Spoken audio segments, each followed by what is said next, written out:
पैसा कमा के कतनो महल बनैबा, माई के सुख बबुआ कतहु न पैबा।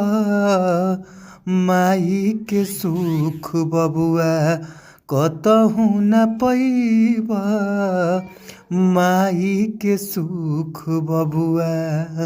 जी हाँ, तो आप सब कैसन बानी जा? आशा ना बल्कि विश्वास बा ये भैया कि आप लोग मस्त होखब जा, खुश होखब जा। और हम बानी आप सबके भोजपुरी गायक व गीतकार नीतीश सिंह। और रउआ सबके बीच में बहुत ही ज़बरदस्त, बहुत ही लाजवाब और बहुत ही दर्द भरा हम सॉन्ग लेके आ गइल बानी। और इ सॉन्ग ओपा आधारित बा जे अपना माई से प्यार करेला, जवन कि माई अपना बेटा से प्यार करेले, कितना दुलार देले, कितना कष्ट सहेले अपना लड़का के जन्म देवे खातिर। तो भैया हो माई माई होले, ये माई के प्यार खातिर सॉन्ग बाटे है भैया।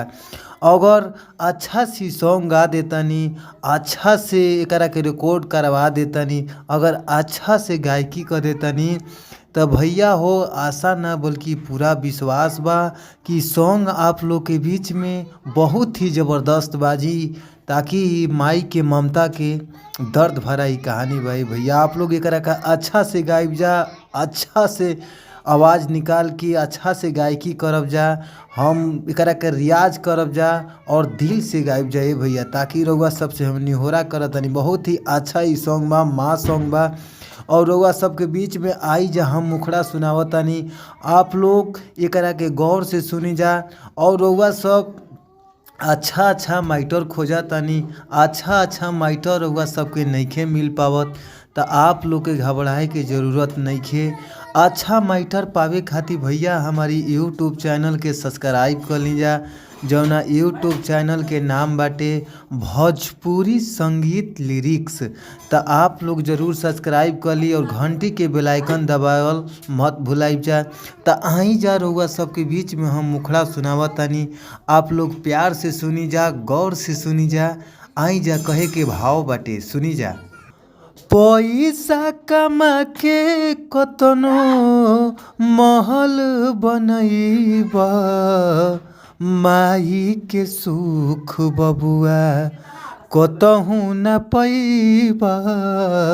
माई के सुख बबुआ कतहु न पैबा, माई के सुख बबुआ। तो आप लोग के अगर ये अच्छा माइटर लागता, अच्छा सॉन्ग लागता, तो आप लोग हमारी नंबर पर संपर्क करी जा। हमार नंबर बाटे 98 350 77 203।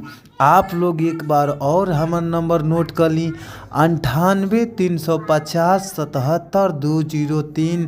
अगर आप लोग के फुल सॉन्ग चाहता तो हमारी नंबर पर संपर्क करी जा। कम से कम चार्ज में रहुआ सबके सॉन्ग दिहल जाई। और फिर मिलल जी अगला वीडियो में। थैंक यू सो मच, धन्यवाद, लव यू।